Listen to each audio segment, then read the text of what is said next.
હું માનવી માનવ થાઉં તો પણ ઘણું. આ સુંદર કાવ્ય પંક્તિ માનવતાને બિલકુલ ખાડે ગયેલી છે એની ખુલ્લી જાહેરાત છે, સ્વીકાર છે. આપણે સાચા અર્થમાં ધર્મ, ન્યાય, નીતિ, પ્રેમ, નિર્દોષતા આ બધાથી દૂર જતા રહ્યા હોઈએ તો કેવી રીતે આપણે માણસ કહેવાઈએ?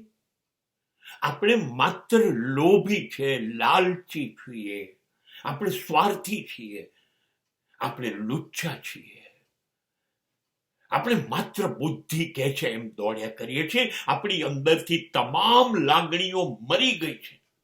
આપણા સિવાય લોકોનું જે થવું હોય થાય. આપણે અન્ય વિશે એના હિતમાં વિચારવા તૈયાર નથી. બસ હું અને મારી જાત, બાકીના બધા ખાડી જાય. જાનવર કરતા વધારે જંગલી થઈ ગયા છે આપણે.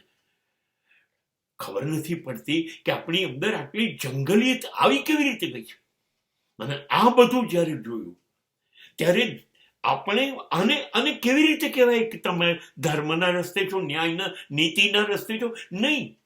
અને માટે કવિએ આ વાક્ય કહ્યું છે, કમસે કમ માણસ બની શકાય તો સારું, બીજું કંઈ નહીં બનીએ ને તો પણ જીવન સફળ છે.